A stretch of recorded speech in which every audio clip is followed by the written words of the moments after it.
साथियों नमस्कार, कैसे हैं आप सब।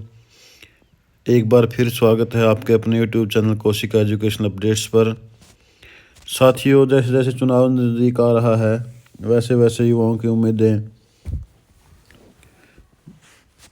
बढ़ेंगी कि सरकारी भर्तियों का जो इंतजार है वो ख़त्म हो जाए। अब चुनावी वर्ष और सरकारी भर्तियां, हरियाणा के युवाओं को सरकारी भर्तियों का इंतजार है। गलियारों में चर्चा है कि पिछले लगभग 3 साल से भर्तियां न हो इस युवा वर्ग नाराज है। यह भी चर्चा है कि जहां 2019 में भाजपा को 40 सीटें मिलकर सरकार रिपीट होने के पीछे सरकारी भर्तियों का माना जा रहा है, वहीं इस कार्यकाल के 3 साल की अवधि के सीईटी के कारण भर्तियां नहीं हुई हैं। सीईटी सरकार, कर्मचारी चयन आयोग और युवाओं के गले की फांस बनकर रह गया है। ग्रुप सी सीईटी का स्कोर भले ही आयोग ने जारी कर दिया हो, मगर हाई कोर्ट के सिंगल बेंच ने इसे रद्द कर रखा है। डबल बेंच ने इस फैसले पर रोक नहीं है, इसलिए आज की तारीख में संशोधित सीईटी स्कोर आयोग ने घोषित नहीं किया हुआ है। इस सीईटी पर ग्रुप सी की 32,000 नौकरियां, पुरुष महिला सिपाही के 6,000 पद भर्ती होनी है। यानी कि सीईटी के आधार पर ही 32,000 और ये 6,000 पुलिस की भर्तियां सीईटी के आधार पर ही होनी है। बिना सीईटी के 74-71 पदों पर भर्ती प्रक्रिया चल रही है, मगर 32,000 पदों की भर्ती रुकी हुई है। पुलिस की भर्ती इसलिए शुरू नहीं हो पाई क्योंकि पुलिस विभाग 1 साल से भर्ती के नियमों को संशोधित नहीं कर पाया है, जबकि टीजीटी की भर्ती जो है हरियाणा हाई कोर्ट में जाकर फंस गई है।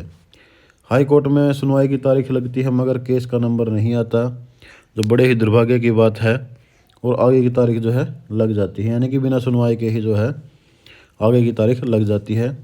टीजीटी अभ्यर्थी काफ़ी मायूस हैं और सरकार, कर्मचारी चयन आयोग पर सही पैरवी न करने का आरोप लगा रहे हैं। ग्रुप डी की भर्ती का सीईटी हो चुका है, मगर उसका रिजल्ट अगले महीने आ सकता है। ग्रुप डी की भर्ती ग्रुप सी पदों की परीक्षा पर निर्भर करेगी। अगर ग्रुप सी पेपर लेने में देरी हुई तो ग्रुप डी की भर्ती हो जाएगी।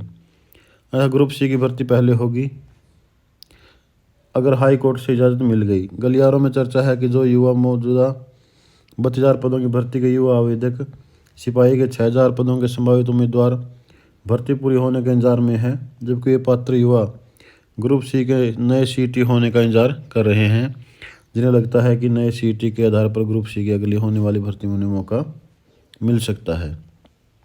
क्योंकि सीईटी में सामाजिक आर्थिक के मानदंड के अंक जुड़े हुए हैं, जो ग्रुप सी की भर्ती में सबसे बड़ा रोड अटका रहे हैं। यानी कि ग्रुप सी में जो सामाजिक आर्थिक मानदंड के अंक हैं उनके कारण ही भर्तियाँ जो है लटकी हुई हैं। इसे संभावना है कि जब सीईटी संशोधित होगा तो उसमें सामाजिक आर्थिक मानदंड के अंक नहीं होंगे। अगर हुए भी तो सीईटी के बाद नॉलेज टेस्ट होगा, तब भी आखिर में होंगे। यह भी संभावना है कि पदों का 4 गुना बुलाने की शर्त 10 से 15 गुना के बीच सरकार कर सकती है। इससे पहले सीईटी में फेल हो चुके उम्मीदवार, पहले सीईटी में कम अंक वाले उम्मीदवार और 10+2 पास कर चुके युवा, ग्रेजुएट हो चुके युवा नए संशोधित सीईटी होने और ग्रुप सी के नए सीईटी होने का इंतजार कर रहे हैं। गलियारों में चर्चा की अगर ग्रुप सी डी की भर्तियां पूरी करनी है तो एचएससी को लीगल लेवल पर मजबूत करना होगा। एडवोकेट जनरल कार्यालय में 4-5 एडिशनल या सीनियर डिप्टी एडवोकेट जनरल को विशेष तौर पर एचएससी के 4,000 साथियों 4,000 केस एचएससी के पेंडिंग है, उनके लिए विशेष तौर पर जो है लीगल टीम तैयार करनी होगी, तैनात करनी होगी।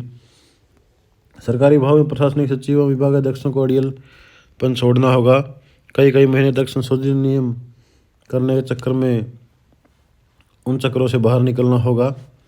गलियारों में चर्चा है कि सहायक प्रोफेसर कॉलेज कैडर के पात्र उम्मीदवार जो पीएचडी हैं, नेट क्वालिफाइड हैं, भर्ती होने का इंतजार कर रहे हैं, मगर सरकार एचपीएससी को आग्रह नहीं भेज रही है। नियम संशोधित करने का यह चक्कर चलाया हुआ है कि 1.5 साल से नियम संशोधित नहीं हो पा रहे हैं। कॉलेज कैडर में सहायक प्रोफेसर के लगभग 60% पद रिक्त हैं। इन सरकारी कॉलेजों में पढ़ रहे स्टूडेंट की पढ़ाई जो है इसके कारण नहीं हो पा रही है। अंदाज़ा लगाना आसान है कि इनका पढ़ाई का सत्र क्या होगा जब 60% पद रिक्त हैं। गलियारों में कहा जा रहा है कि सरकार में अफसरों का ऐसा वर्ग है जो सहायक प्रोफेसर के पदों पर भर्ती नहीं होने देना चाहता। हाई कोर्ट ने भी टिप्पणी कर रखी है कि 4.5 साल के इन पदों पर भर्ती क्यों नहीं हो रही 4.5 साल से। मंत्रिमंडल की बैठक में संशोधित नियम गए थे, मगर 2 मंत्रियों ने ऐसे सवाल पूछ लिए जिनका जवाब नहीं मिल पाया और एजेंडा जो है वापस हो गया। उसके बाद अभी तक ये नियम जो है संशोधित नहीं हुए हैं। अब गलियारा में चर्चा है कि मुख्यमंत्री मनोहर लाल समेत पूरी सरकार का फोकस आने वर्ष में ज़्यादा से ज़्यादा सरकारी पदों पर भर्तियां करने का है। मुख्यमंत्री के मुख्य प्रधान सचिव राजेश खुल्लर ने भर्तियों को आ रहे रोड़े को दूर करने के लिए खुद ही बीड़ा उठा लिया है।